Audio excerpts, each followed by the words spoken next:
partner in open source management. Hey there, and welcome to OSS Consultants, your ultimate destination for everything open source. I'm Russ, and in this video, we'll delve into some of the challenges of managing open source in the automotive industry. We'll explore how the industry could achieve compliance with open source licenses without adding unnecessary burdens to the already complex supply chain.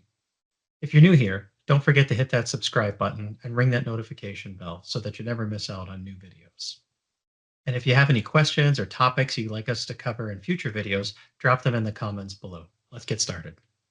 So we'll talk a little bit, just an overview of some of the high level open source challenges in the auto industry.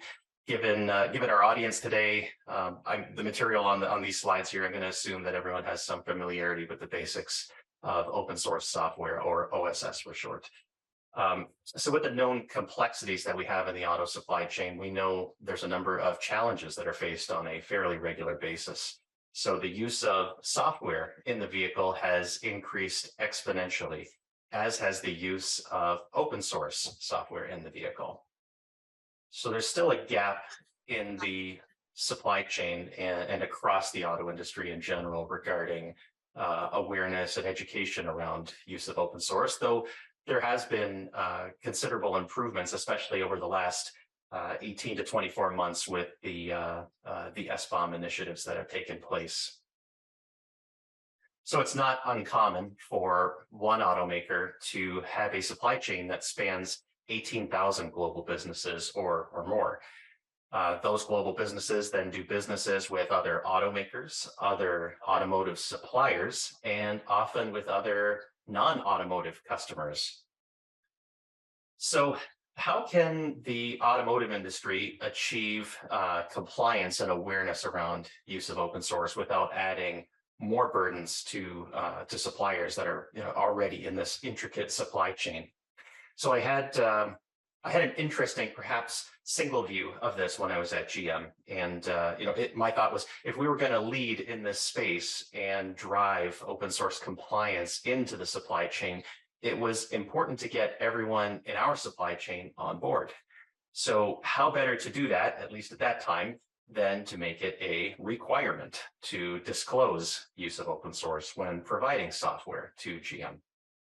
So now, as a consultant that not only helps automotive, but also non-automotive, I have a different view, or perhaps multiple views is the better term.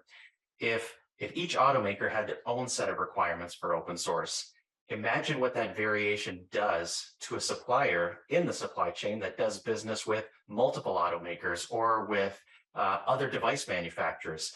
Think of how many possible open source bill of material formats, or SBOM, software bill of material formats, or other compliance formats that you'd need to follow. So purely from my observations, it gets increasingly more difficult the further down the supply chain you go, as you have different variants of these requirements from each of your customers. So you're adding additional or more complexity to an already complex scenario. So this is an area that OpenChain can help to bring some consistencies to the approach, and can also help with reducing complexities in the space. But generally, it requires broad adoption by industry for it to be effective. So if you're new to OpenChain, or just joining as a first-time attendee to this session, I'd encourage you to have a look at the resources, the OpenChain resources. You can always reach out to me to help for any help. I'm happy to help clarify anything, or to be of any assistance along your open source journey.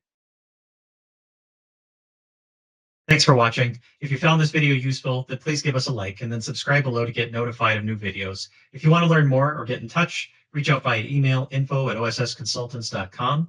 Contact us on LinkedIn or Twitter, and there's also more information available at our website, ossconsultants.com. Your trusted partner in open source management.